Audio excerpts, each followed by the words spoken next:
This week at Destiny, right? Because it's Bungie, but I'm going to say this week in Destiny.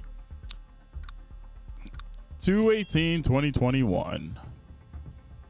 This week at Bungie, we intercepted a distress signal. Strange things are afoot. Guardians have discovered a distress signal, and Commander Zavala has ordered that the source should be investigated. A mysterious derelict ship lurks in the abyss of space. Terrifying sounds of the unknown rings from within. What puzzles and treasures await? Find out for yourself by starting the mission from inside the arms dealer strike this week's Nightfall the Ordeal. We don't want to spoil anything and do recommend going into the new presage exotic mission without reading up on what horrors await, but did not want to give anyone who is curious the sneakiest of peeks. We're not supposed to be here. Okay. All right. That's neat. If you did happen to get sidetracked during your arms dealer Nightfall, it's worth looping back to earn this week's feature weapon. We're hearing good things about the Palindrome, which was a popular hand cannon from the Destiny 1 era. That's not all that went live this week. A new battleground has opened on the Cosmodrome with more huge engagements that will pit heavily outnumbered fire teams up against large waves of enemies who have entrenched themselves in defensive positions. Don't forget to pick up a few of those Cosmodrome bounties before you start taking out the Cabal one by one. Wow, we're pushing bounties again. No, man. Iron Banner. Next week, Lord Saladin returns to the tower for the first time in the season of the Chosen. He brings with him Iron Banner bounties that will grant you pinnacle drops. This season will have the Time Worn Spire, which is a great pulse rifle. Multi-Mag CCX returning from the first year of Destiny 2 with random rolls for the first time. Okay. There will also be a new perk called Iron Reach that can roll on these two weapons. Iron Reach will massively increase range with the trade-off of decreased ability. Try it out and let us know what you think. The Iron Will armor set also returns, updated to accept new combat style mods. Equip your most powerful gear and ready your favorite weapons. And remember, capture those zones. Yeah, I guess so. Iron Banner Bonus Valor begins at 9 a.m. on February 23rd, run through 9 a.m. on March 2nd. Okay.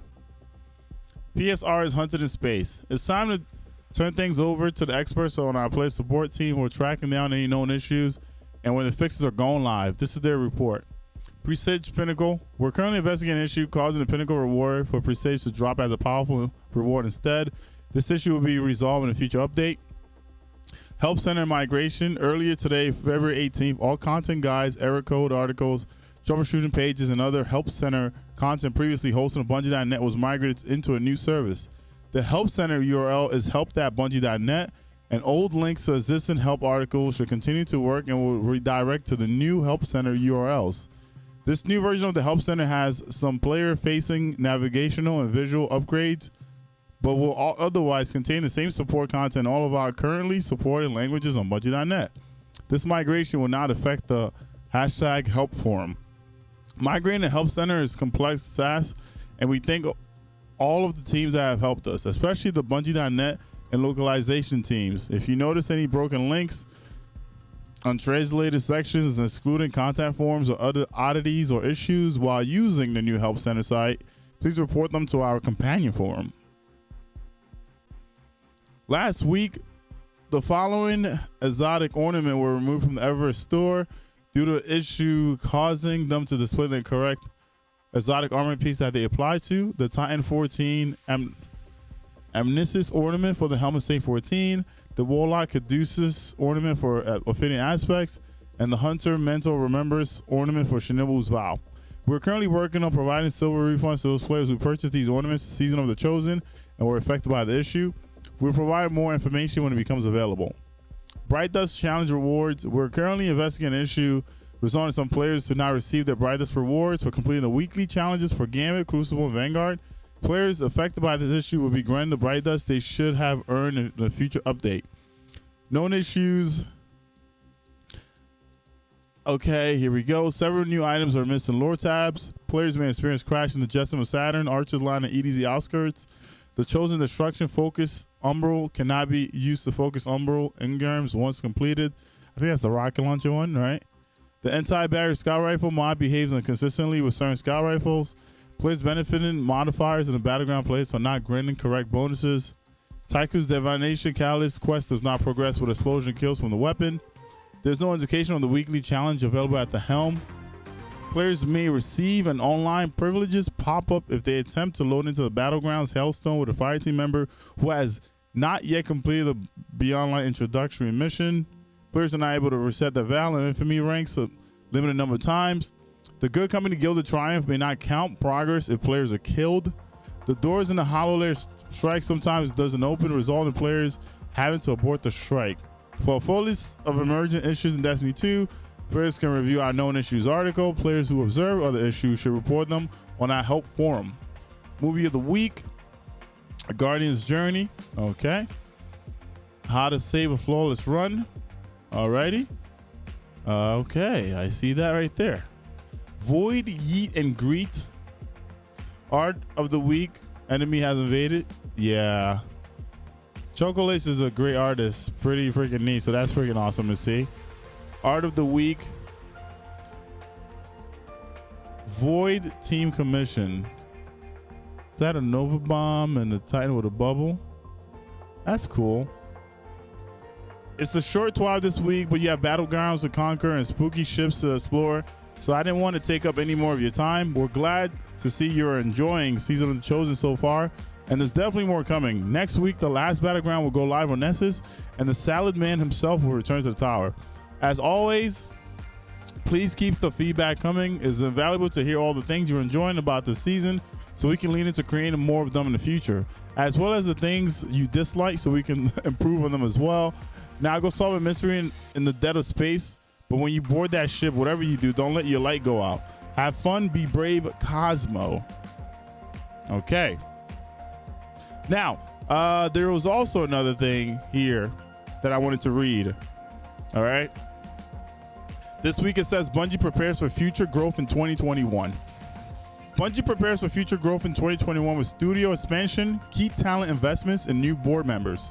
Bungie increases Bellevue, Washington headquarters to over 208,000 square feet, planning a complete technical modernization alongside plans to open up its first international office in 2022. Bungie announces key talent additions and investments at the executive level in preparations for future IP growth and expanding the highly acclaimed and successful Destiny universe into new media. Bungie welcomes new members to the Bungie board of directors from the entertainment and media industry, Trace Harris and Pamela Kaufman. Bungie, an independent employee-owned creator of world-famous video games like Halo and Destiny, today announced major initiatives to prepare for the company's expected and rapid future growth, including the appointment of Trace Harris and Viacom CBS Pamela Kaufman to its board of directors. We're grateful and humbled that our independent success allows us to invest in our talented people and headquarters this year, and are delighted to welcome Trace Harris and Pamela Kaufman to the board of directors, said Pete Parson, CEO of Bungie. The past several have been a time of tremendous growth and opportunity for Bungie. We are home to some of the brightest and best talents in the industry, and we look forward to expanding upon both our talent pool this year and increasing the resources to support them. Pamela and Trace also bring incredible media and entertainment experience, and we're looking forward to taking advantage of their proven acumen as we continue to build the future of our company. One of the things I want to say here is I saw future IP growth as well for, like, I mean, it's crazy. That means that they're basically almost like doubling their staff, which means that there's going to be a lot of stuff coming in the future, especially for new media. So we'll see how that goes. HQ expansion and a national office coming in 2022.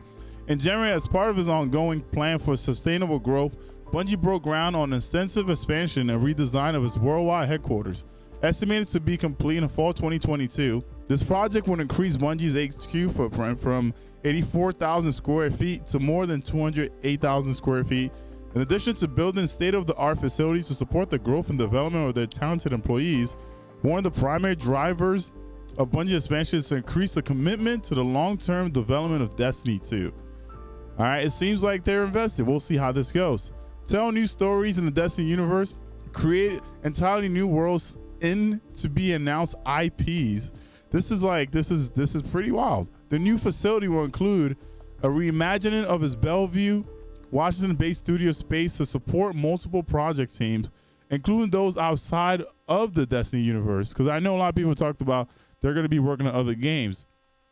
It's pretty cool because now we get to maybe see more content. I don't want to get our hopes up, but I mean, the studio getting bigger means maybe they can do like updates faster. We can get to see more stuff. Let's not get our hopes up, but this means something, right? It means they're going to be doing something. We'll see. Who knows? Designed by award-winning architect NBBJ, the new HQ is centered on collaborative neighborhoods built to support the spirit of deeply integrated creative collaboration that defines Bungie's success in a hybrid workforce of both remote and on-site staff. In 2022, Bungie will open its first international office in Amsterdam. This office space represents Bungie development, global business, and will be the home to the company's growing publishing and marketing divisions, ensuring Bungie's ongoing commitment to unify and expand on their passionate player community all over the world. Key personal additions and investment announced. Alongside the additions to its board of directors, Bungie has also announced several key talent additions and investments into its renowned talent pool. Newer appointments to the Bungie leadership teams for the years of industry expertise they bring from inside and outside Bungie. Luis Villegas, Chief Technology Officer, Daniel Porter, Chief Financial Officer, Don McGowan, General Counsel.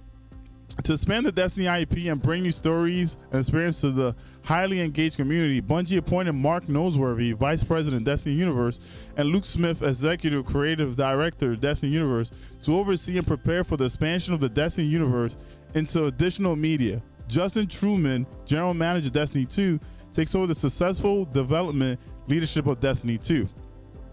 Finally, Bungie has appointed Johnny Ebert, Chief Creative Officer, and Zach Russell, General Manager, Incubation, to build and drive the creative vision and foundation for Bungie's future world alongside the next generations of leaders at Bungie, with plans to bring at least one new IP to market before 2025. Jason Jones, Chief Vision Officer, takes on a talent-facing role to help Bungie top creative leadership unlock their full potential at the company. Bungie welcomes entertainment and media expertise to the board of directors. Bungie has announced the addition of 2 new members to its board of directors, Trace Harris, a finance and strategy executive, and Pamela Kaufman, president of global consumer products for Viacom CBS. Harris and Kaufman bring years of expertise in multimedia IP expansion alongside their acumen in business operation, scaling, and join NetEase Simon Zhu as external members to Bungie's board. Trace Harris is a finance and strategy executive with deep experience in governance, financial transactions, a partnership with industry-leading companies across the entertainment and technology sectors. She served as a board member, chair of the compensation committee, and member of the audit and the mergers and acquisition committee for Altair Engineering, a global software company in the areas of data analytics, product development, and high-performance computing and data analytics.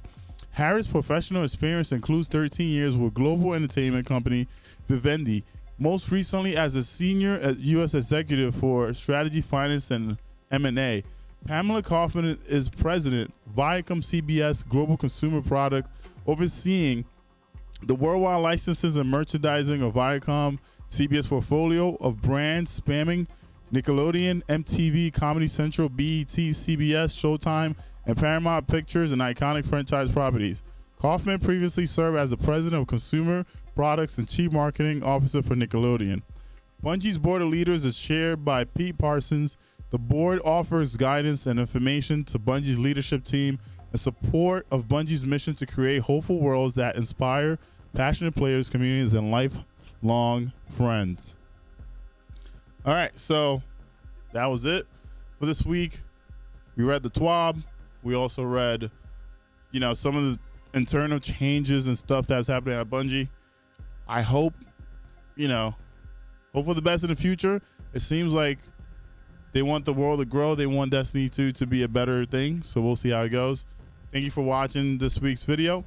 If you guys like this, make sure to hit the like and subscribe. And I'll see you guys next week, dog. You be all right.